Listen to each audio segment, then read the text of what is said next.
नमो भगवते तस्मै कृष्णायाद्भुतकर्मणे रूपनाम विभेदेन जगत्कीर्तियूयतः सच्चिदानन्दरूपाय विश्वोत्पत्त्यादिहेतवे तापत्रयविनाशाय श्रीकृष्णाय वयं नुमः। श्रीमद्भागवत महापुराण प्रथम स्कंध 12वां अध्याय। परीक्षित का जन्म। सौनक जी ने कहा, अश्वत्थामा ने जो अत्यंत तेजस्वी ब्रह्मास्त्र चलाया था उससे उत्तरा का गर्भ नष्ट हो गया था, परंतु भगवान ने उसे पुनः जीवित कर दिया। उस गर्भ से पैदा हुए महाज्ञानी महात्मा परीक्षित के, जिन्हें सुखदेव जी ने ज्ञानोपदेश दिया था, जन्म कर्म मृत्यु और उसके बाद जो गति उन्हें प्राप्त हुई वह सब यदि आप ठीक समझें तो कहें, हम लोग बड़ी श्रद्धा के साथ सुनना चाहते हैं। सूत जी ने कहा, धर्मराज युधिष्ठिर अपनी प्रजा को प्रसन्न रखते हुए पिता के समान उसका पालन करने लगे। भगवान श्री कृष्ण के चरण कमलों के सेवन से वे समस्त भोगों से निष्प्रय हो गए थे। सौनकादिक ऋषियों, उनके पास अतुल संपत्ति थी। उन्होंने बड़े बड़े यज्ञ किए थे तथा उनके फल स्वरूप श्रेष्ठ लोकों का अधिकार प्राप्त किया था। उनकी रानियां और भाई अनुकूल थे। सारी पृथ्वी उनकी थी। वे जम्मू द्वीप के स्वामी थे और उनकी कीर्ति स्वर्ग तक फैली हुई थी। उनके पास भोग की ऐसी सामग्री थी जिसके लिए देवता लोग भी लालायित रहते हैं, परंतु जैसे भूखे मनुष्य को भोजन के अतिरिक्त दूसरे पदार्थ नहीं सुहाते, वैसे ही उन्हें भगवान के सिवा दूसरी कोई वस्तु सुख नहीं देती थी। सौनक जी, उत्तरा के गर्भ में स्थित हुए वीर शिशु परीक्षित जब अश्वत्थामा की ब्रह्मास्त्र के तेज से जलने लगा तब उसने देखा कि उसकी आंखों के सामने एक ज्योतिर्मय पुरुष है। वह देखने में तो अंगूठे भर का है, परंतु उसका स्वरूप बहुत ही निर्मल है। अत्यंत सुंदर श्याम शरीर है। बिजली के समान चमकता हुआ पीताम्बर धारण किए हुए है। सिर पर सोने का मुकुट झिलमिला रहा है। उस निर्विकार पुरुष की बड़ी ही सुंदर लंबी लंबी 4 भुजाएं हैं। कानों में तपाए हुए स्वर्ण के सुंदर कुंडल हैं।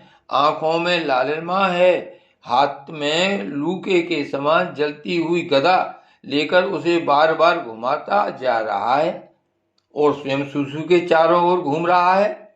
जैसे सूर्य अपनी किरणों से कोहरों को भगा देते हैं, वैसे ही वह उस गदा के द्वारा ब्रह्मास्त्र के तेज को शांत करता जा रहा था।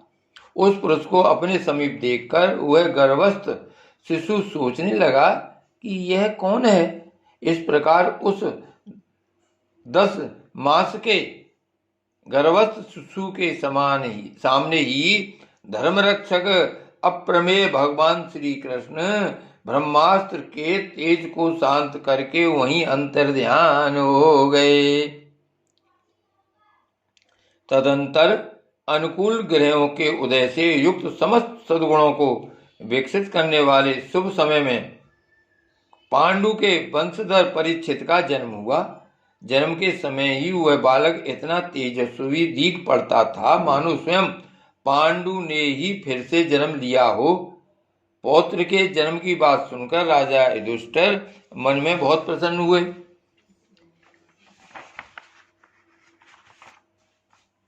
उन्होंने धौम्य, कृपाचार्य आदि ब्राह्मणों से मंगल वाचन और जातकर्म संस्कार करवाए।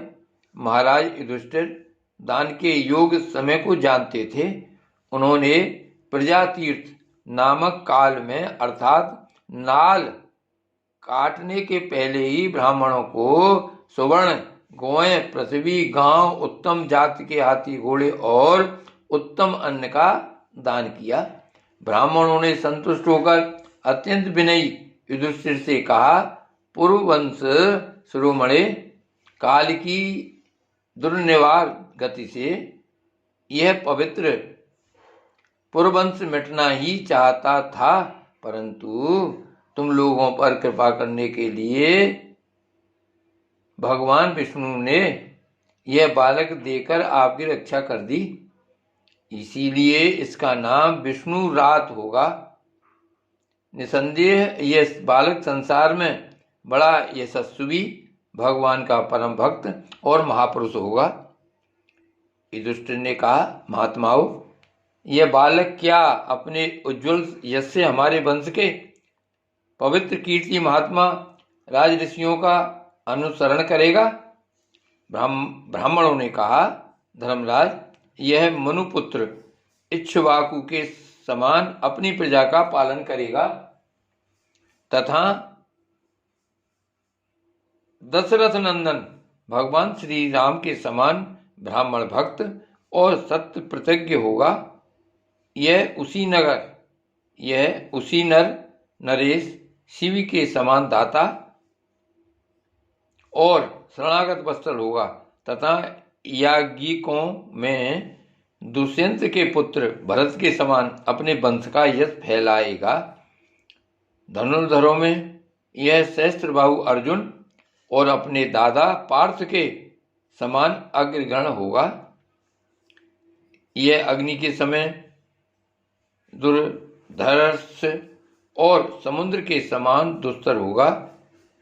यह सिंह के समान पराक्रमी, हिमाचल की तरह आश्रय लेने योग्य, पृथ्वी के सदृश तितिक्षु और माता पिता के समान सहनशील होगा।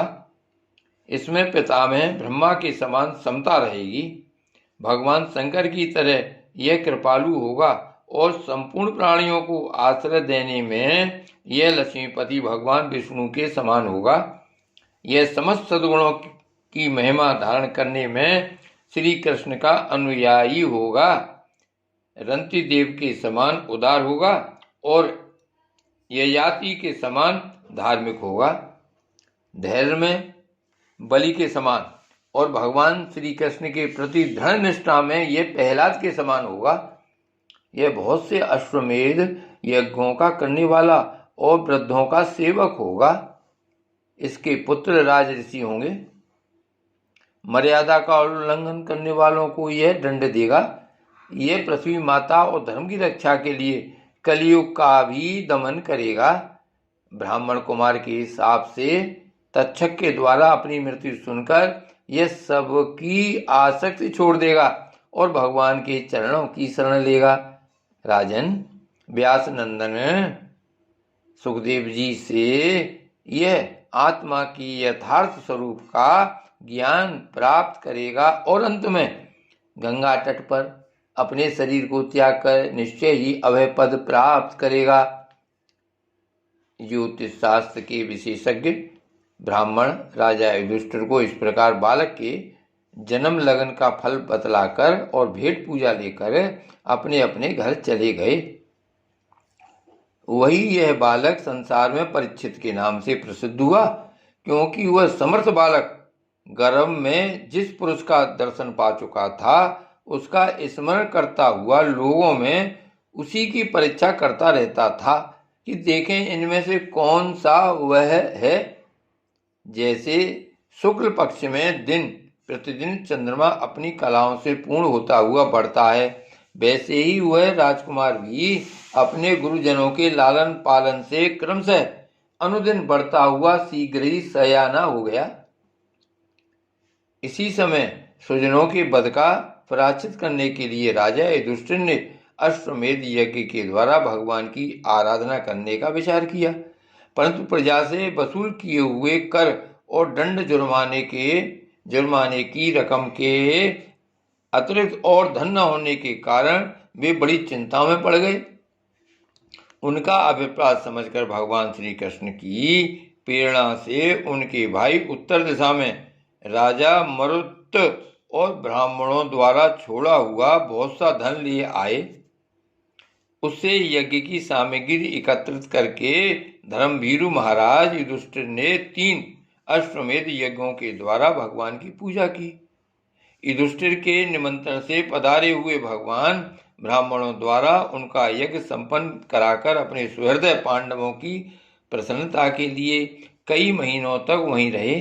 सौनक जी, इसके बाद भाइयों सहित राजा युधिष्ठिर और द्रौपदी से अनुमति लेकर अर्जुन के साथ यदुवंशियों से घिरे हुए भगवान श्री कृष्ण ने द्वारका के लिए प्रस्थान किया। श्री भागवत भगवान की जय। श्री वल्लभाधीश की जय। श्री गोवर्धननाथ की जय। श्री यमुने महारानी की जय। श्री गोकुलनाथ की जय। जय जय श्री गोकुलेश। जय जय श्री गोकुलेश।